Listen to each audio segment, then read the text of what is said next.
Now, Art, you mentioned about working on kinescopes, but I see from the notes that you also edited kinescopes that came from New York. What was the reason for that?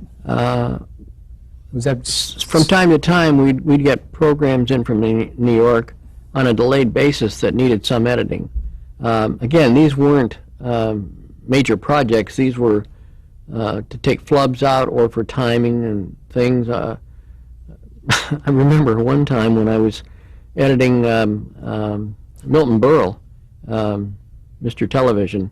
It was on a Tuesday night, and we just finished recording it. And I was the recording engineer, and I was in the editing room doing something, and the phone rang, and I said, "Editing, Art." He said, "Hi, this is Milton Berle." I said, "Hi." He said, "Did you watch my show tonight?" I said, "Yes." He said, there was, in Act 2, there was a spot where I got out of bed before I was supposed to, before the fade-out. And I want that cut out. And I said, "Mr. Berle, I'm sorry, I don't have that authority." And he says, "Well, who does?"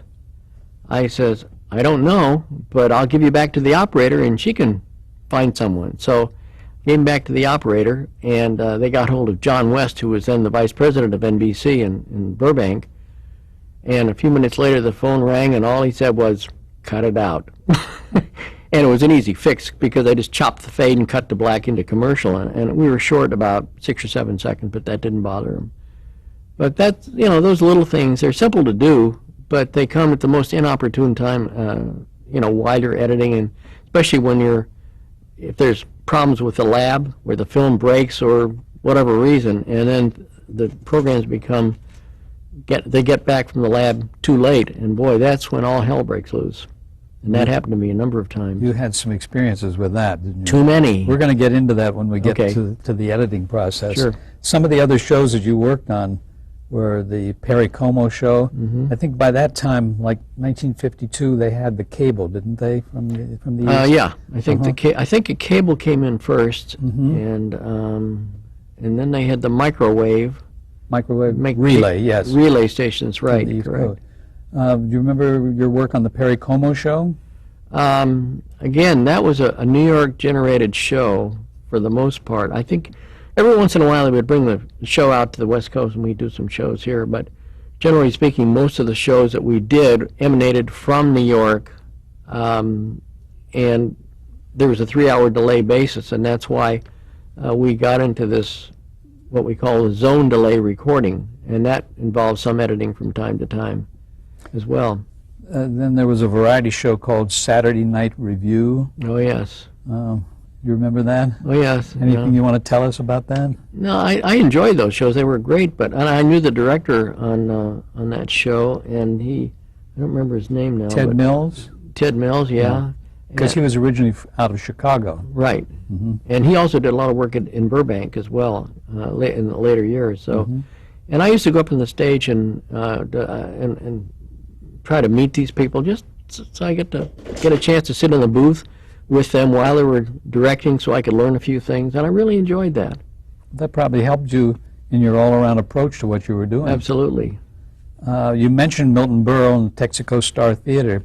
One of the other shows was your Show of Shows with Sid Caesar. Yes, that's probably my all-time favorite next to Berle, because I just used to laugh myself silly, and people, while I was recording the show, would say, "There goes Art again, he's laughing, it must be Show of Shows." And they really, we really had a good time. Howard Morris and some of the other characters on that show, still around today, I think. In 1952, we talked about the transcontinental table. I want to say cable was completed. How did this affect the broadcasting of the shows from that point? We got better continuity between the East and the West Coast. A lot of times there was breakup due to weather, atmospheric conditions, or cable actually failing, and this essentially eliminated much of that. Not all of it, but the consistency of the programs between the East and the West Coast was far better, and reliability and the picture quality was better too. But again, all of that stuff was mostly black and white. When color came in, that was another problem. that we had to deal with. That was 1954, I believe. 54, right. Yeah. And then NBC moved to a new building. Tell us about that. In 1954, we moved to Burbank from Hollywood, and there was a long transition period of almost a year, I guess, because they had to keep operating at Sunset and Vine while they were opening the Burbank studios. And I found it somewhat disconcerting to have to drive back and forth between Burbank and Hollywood, several times a week to work out there. They were actually shooting shows out there, and it wasn't quite ready yet, and so it took a while to make that full transition where they actually shut down NBC at Sunset and Vine. And I don't remember exactly how long it took, but I remember that the Sunset and Vine studios at NBC were built in 1935, and we left there in 1954 through 55, somewhere in that area. But I like Burbank better. It was I thought that Hollywood was getting somewhat seedy even at that time because of the kind of riffraff was going through there, I would guess. But what about your own editing room? Did it improve in the new facility? No, well, yes and no. For some reason, I end up, my editing rooms are always in the basement of wherever I'm working, always. I mean, I never got up past that. I was in the basement of NBC at Sunset and Vine. I was in the basement of NBC in Burbank. And it was nice, okay? It was really isolated from the noise of the rest of the production and the staff and people running around. So even though I may complain about that, I really enjoyed being down in the basement. Well, had your facilities improved, though, at Burbank? Or did they just move your editing equipment into another room? Yeah, it didn't really improve much. I mean, I was able to talk them into buying some more equipment, some more moviolas, because we were getting to the point where we were developing a new editing system, and we needed to have more trained editors and more equipment to go along with that because of the potential of the work involved that NBC was planning for us. So that, and all we ended up with, I think, instead of one big editing room, we ended up with 7 editing rooms in Burbank. And they're probably still the same today. No, they've turned those into offices, I found out. Yeah, so they don't do that kind of editing there anymore.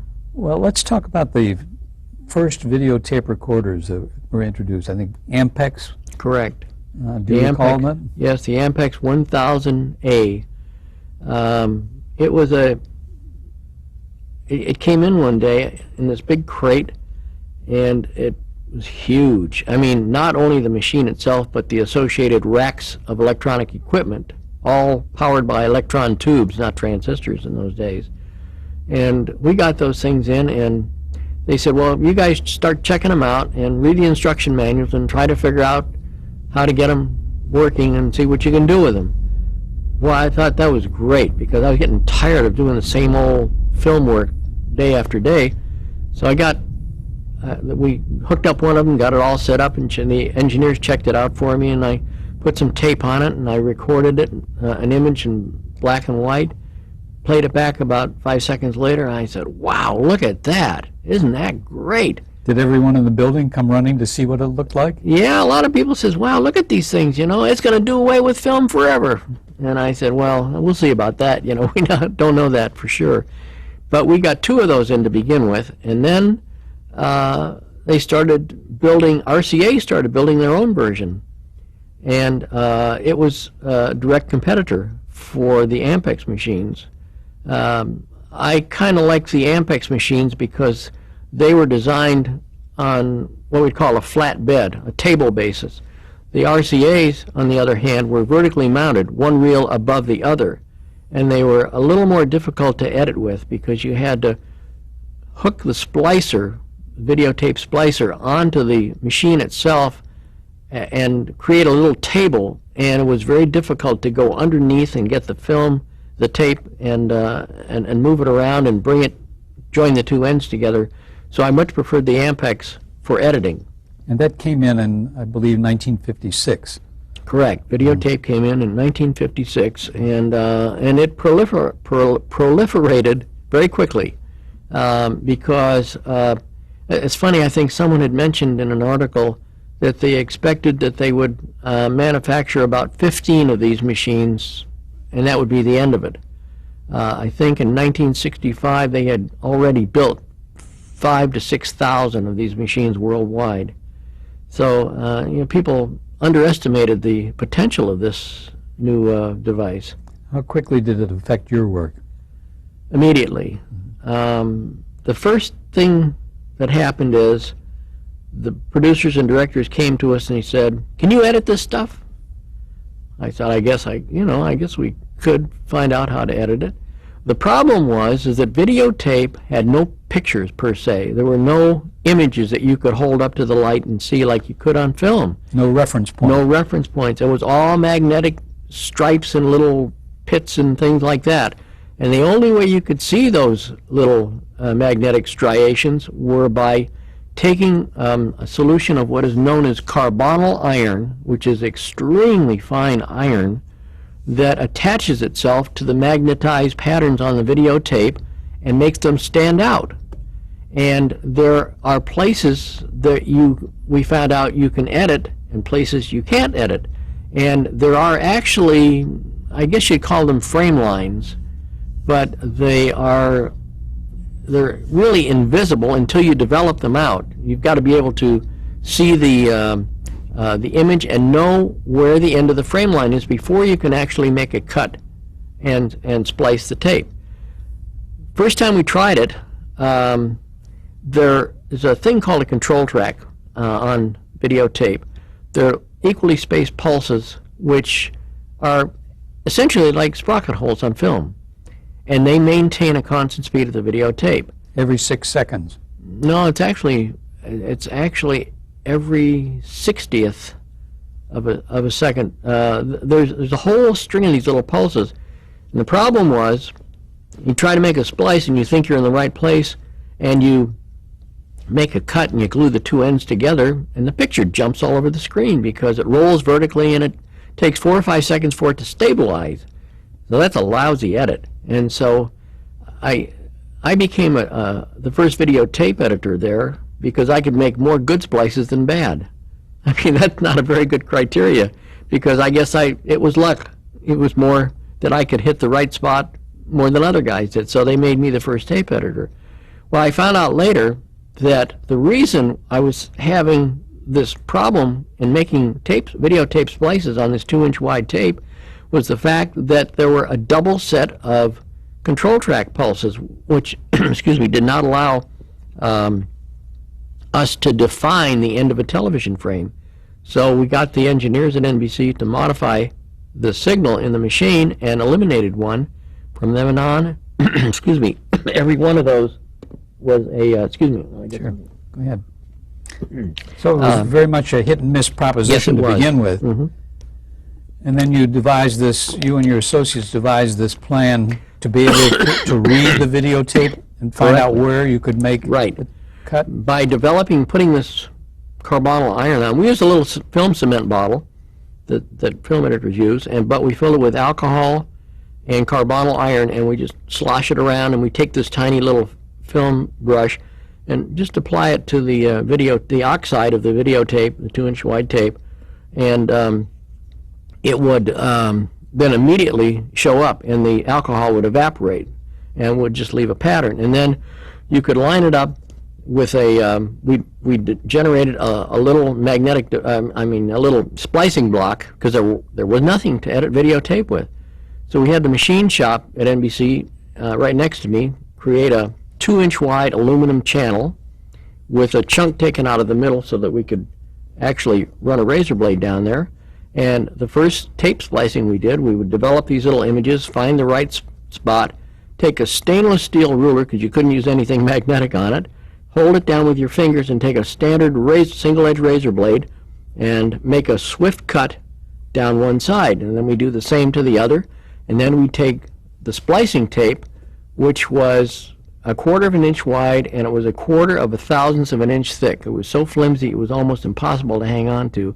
and then we would have to deftly lift the two ends of these tapes, the two edges up, and we would then tap the glue side of the adhesive down, and then take another razor blade and trim the outside edges so that it would line up with the width of the tape. The whole process would take about 5 minutes to do it right. And that was very, very, very tedious and cumbersome, to say the least.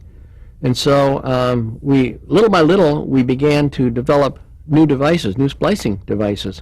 The first one was a device that would have a little door that would hold the tape in place and put pressure on, and you could lock it there so the tape wouldn't slide around after you cut it. And that was okay, but the problem was we couldn't really find a place to cut it correctly every time. This had to be consistent. So we would, I think Ampex came out with one, and they put a microscope on it. And they modified the door with a latch on it and a little roller that if you moved it just a little bit, it would move the tape ever so slightly. So now we had complete control over positioning and moving the tape and holding it exactly where we wanted it. And by looking through the microscope, we could see these pulses that were blown up 40 times.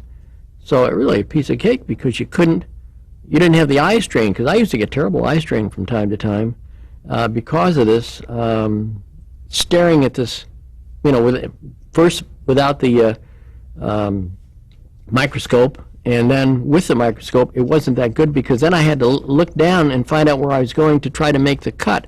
Well, Ampex took two pieces of glass, positioned them in such a way that there was a tiny slit, and that's where the razor blade would go, and you'd put the razor blade in that little slit and give it a swipe, and that would cut the ends of it.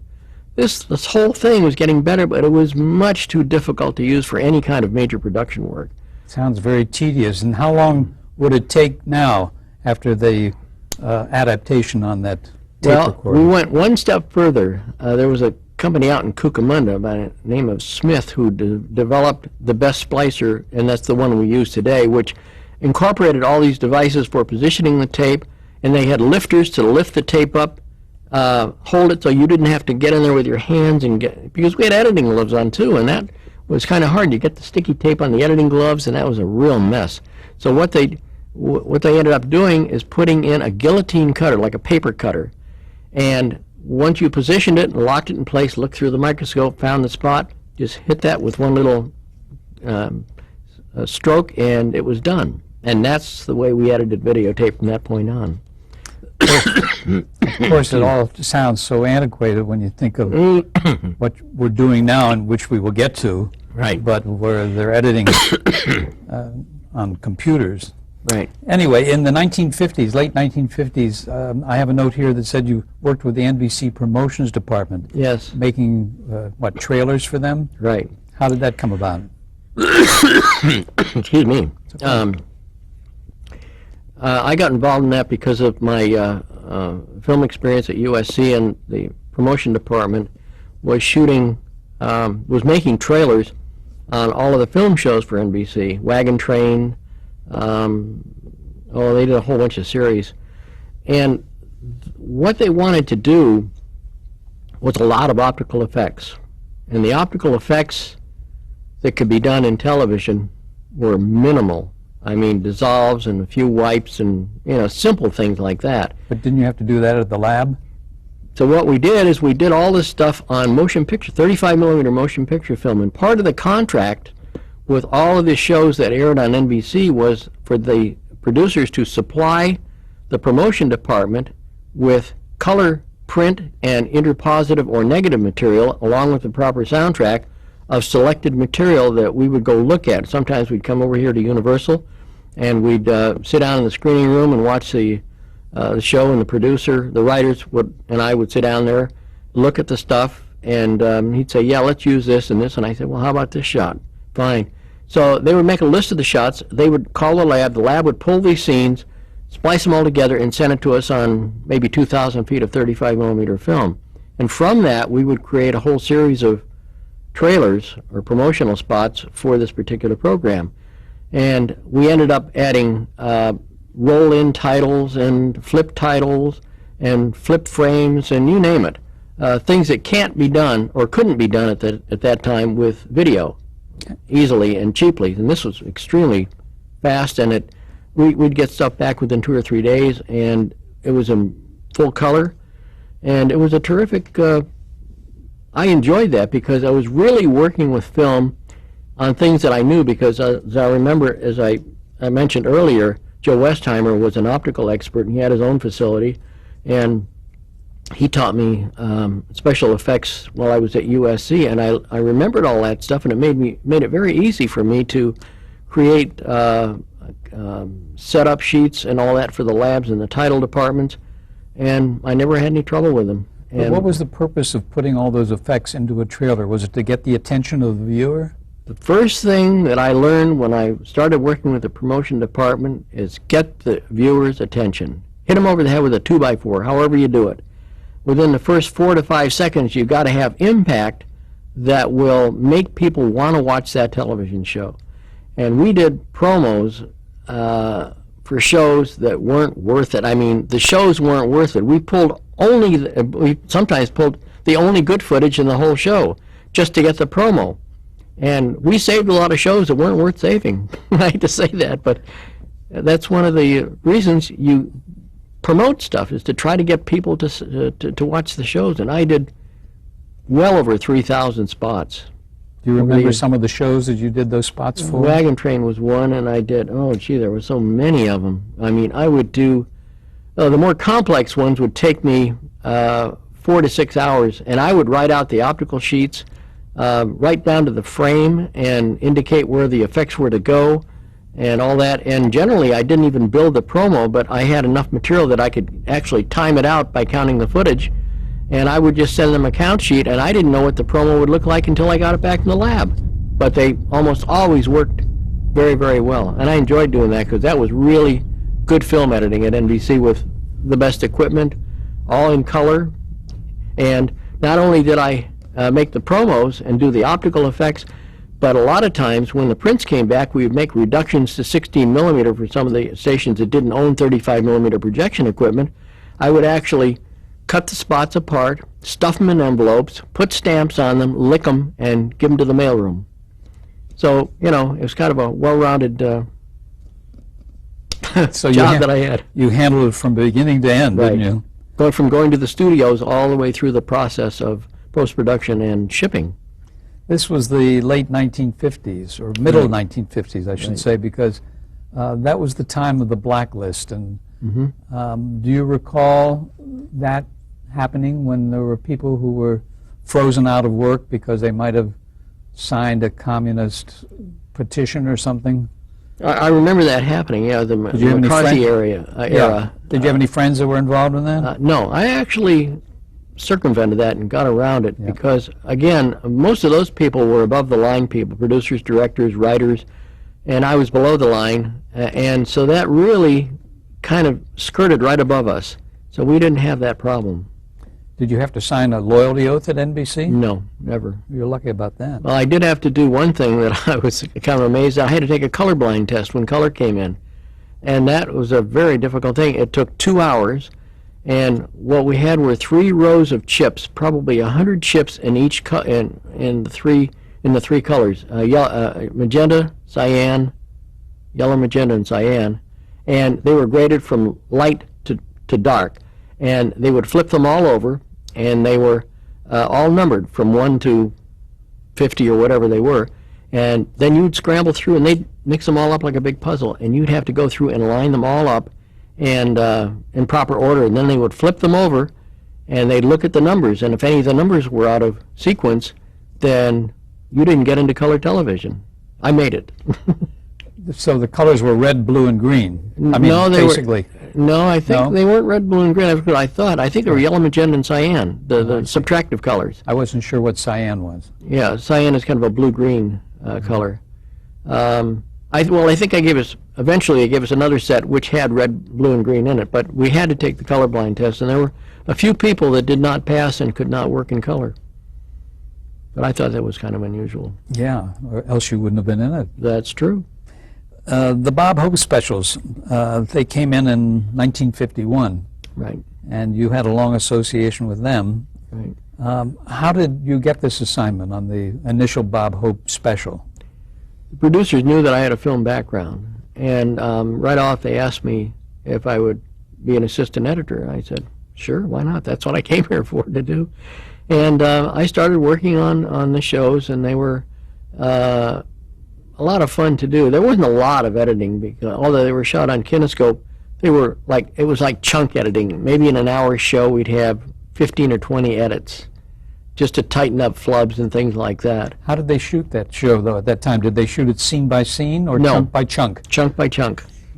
It was cheaper than shooting it on film because they didn't have to do all this editing. It was done through the video switcher in the studio, so all the cuts or edits were made in the camera, and so we got a finished, essentially a finished product, and the only time we did any editing was to tighten up or change a joke or delete a joke. Bob was famous for doing that, and especially with his monologues.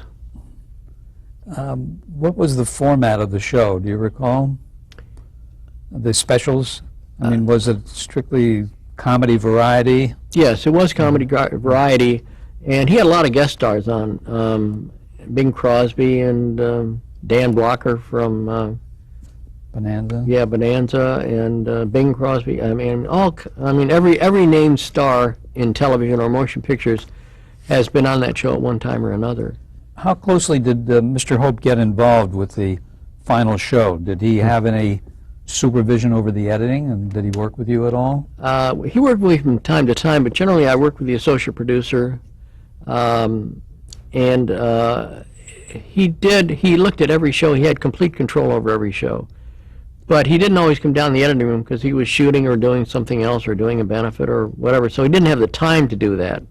So his other people came down and worked with me, and it was a lot of fun. I used to work with the writers a lot, and I remember that he would look at we'd set up a screening for him. He'd come over to NBC, and I'd run the whole show for him, and he would make notes with the producer. Mort Lockman was the producer at the time.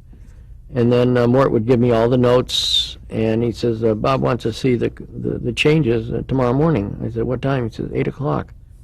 And this was like 6 or 7 o'clock the night before. And I look at the 3 or 4 pages of notes on here, and I said, okay. So I would just go ahead and start working on it. And I was working by myself. And working all night? Working all night.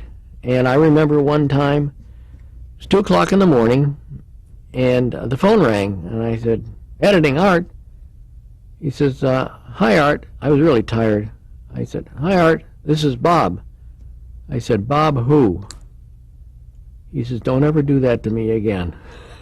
But I was so tired, making me stay there all night, and I think he was kidding, though, but he and I have always got a good relationship. What was he like, personally? Personally, he was a very, very sharp guy. He had a terrific memory. I've been over to his house several times, and I used to do work after I left NBC on his projects, his charity projects and all, and I'd edit clips together and so forth, and often I would go over to his office. I'd get off of work 10 o'clock at night, and I'd go over to the office on Riverside Drive, and we'd sit and talk and tell jokes. I want to hear more about that. We're going to change tapes. Okay.